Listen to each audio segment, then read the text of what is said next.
Here, let's get over to a 7:40 Eastern start time. The Philadelphia 76ers, they are in the city of Boston to take on the Celtics. Sixers catching 2.5 points here with a total of 227 and a half. Looking at the injury report for both of these teams, let's start here with the Philadelphia 76ers. Of course, nobody's surprise. Paul George out for this game as he continues to recover from left knee surgery. Also, Jared McCain is out as he also recovers from the right thumb UCL injury that he underwent as a procedure in the off season. And then Trendon Watford also out for the Philadelphia 76ers.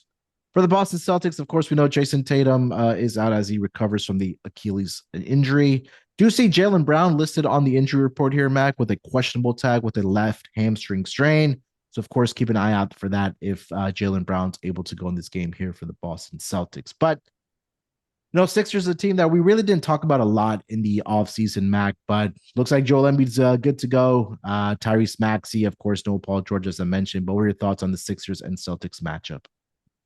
I'm surprised when I look at my power ratings, but they're my power ratings. I came up with the numbers, and it really comes down to just not knowing where to power rate the Sixers because currently have the Celtics as a 2 point better team.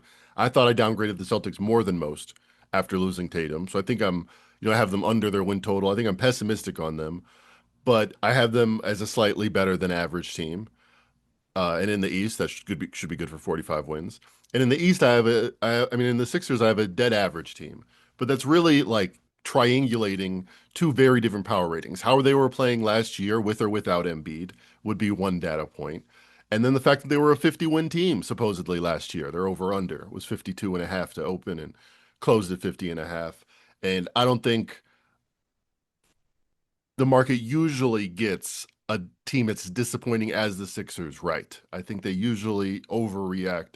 Um, so I kind of disagree with my power ratings. I kind of think the Sixers are even or better than the Celtics, but that's kind of my optimistic glasses being on. Joel Embiid played one preseason game, 14 points in 10 minutes, 8 assists, getting stuff done and looking very svelte, very, very Luka-esque. Definitely skinnier than he's been in years. Uh, I don't know if that translates to being on the court more, but yesterday, Sleepy J, the great Sleepy J, who will be joining us on some of these podcasts, threw out the dart throw, Joel Embiid 150 to 1 to win MVP. And honestly, I think that might be the most valuable way to play it because I from a night to night basis, especially game one, I am waiting and seeing. I would not be surprised on the chart if this data point comes up really anywhere on the graph, left, right, or center.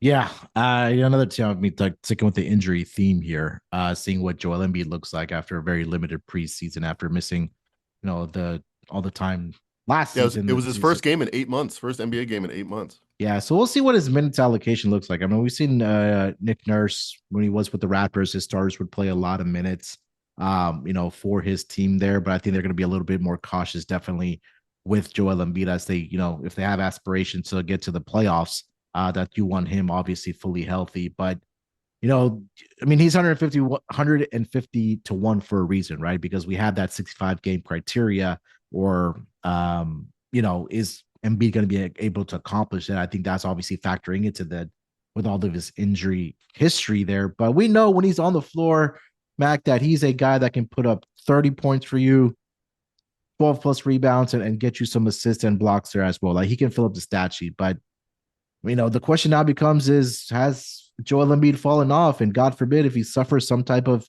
another significant injury, I mean, we start questioning whether, we see him play another basketball game ever again, or maybe in a uniform for the Philadelphia 76ers. And the Sixers say, hey, maybe it's just time for us to move on. But then also the question becomes, is there another team out there that's willing to absorb that contract as well? But everybody's against the Sixers this upcoming season, and rightfully so. And we've talked a lot about how this, the East is a little bit more wide open this season. I mean, look, it's all about health. It's hard to predict, especially with the Sixers team here, Mac. But I think I'm a little bit more optimistic for the Sixers team this upcoming season than most are. Their win totals are around 42 and a half, if I'm not mistaken.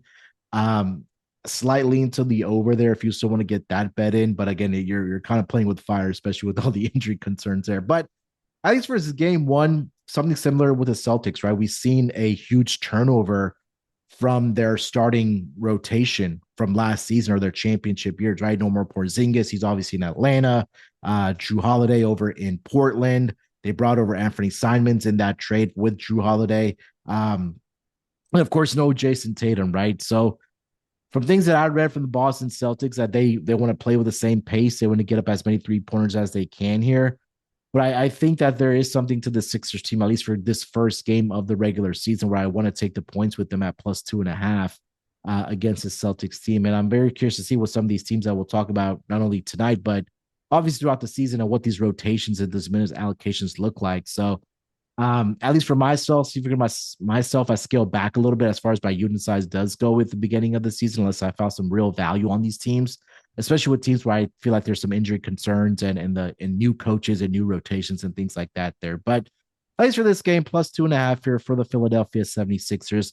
And also, it's not the same thing, Mac, with this Celtics team is that they really don't have a guy that can guard Joel Embiid. I mean, you could probably say that for a lot of teams, especially in the Eastern Conference, but especially for the Celtics team, post no Al Horford now anymore. Of course, he's with the Warriors, and no Robert Williams for this, second or third season now. So they're a little bit thin up front, is the Sixers team. So I think that's where Joel Embiid can, really find himself and find some easy baskets and really give it to the Celtics team here, Max. So +2.5 is the way I would look here for this game. Do you have anything for the total?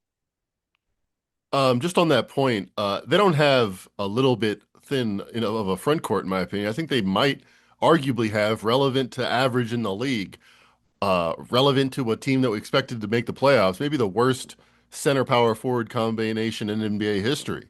I don't know if that's hyperbole to say. Sam Hauser and Namus Keita are listed as their starters. Luka Garza off the bench, Chris Boucher off the bench. Xavier Tillman has played spot minutes for them in the playoffs before. If Embiid ever is going to have a flashback moment to where he was 2 years ago, which again I think is very possible. It's not 70% that it's going to happen, but I think people are acting like it's impossible too much. I think it happens against those guys that I just mentioned. Um, on the total, generally when a center dominates, it could lead to more fouls, more of a half court type game, the classic throwing into the post, etc. So that would lead more toward an under. But the Celtics are really devised to say, okay, we don't have any big men. We might have the worst forwards in the league. So let's put up 63s. You're never going to feel comfortable, even if you're 10 points to the good early in the game with a Celtics team shooting that many threes. You can win. You'll win maybe more than 50% of the time, but there will be some games where they just hit 16 threes and you really have no chance for an under. Yeah, I know. I feel like the Sixers were one of the slowest paced teams from last season. Of course, that will change now with a healthy Tyrese Maxey and the guys that are getting Jared back. McCain already out. That's I mean, Paul George we kind of expected, but to have Sure. like your youngest and your oldest player both with an O next to the name to start their season, par for the course. Yeah, I see Joel Embiid points prop right now listed at 25.5. Maxi right now sitting at 24.5 for this opening night for the Sixers there, Mac. Anything else for this game? I mean, I would lean to the over of that Embiid prop. I think he could score 26 in this game if he play. Yeah, I'd be curious to see what his rebounding prop is at as well for this game. But if anything, I would probably say like 10.5. But let me see the exact number if I can pull it up here. All right, here we go. So 8.5 is the number right now on DraftKings for his rebounds. Huh, that's I mean, interesting. his last 60 games, which is the last 2 years, he's averaging 31 and 11. But it was almost like a straight line down from 35 a game to 24 a game at the end of last year. So again, it's I think he's closer to 30 and 11, provided he'll play enough minutes. They're probably going to be cautious with him earlier in the season. So I think 25 and 9 is pretty accurate. I would lean to the over on the points more than the rebounds. Sounds good to me.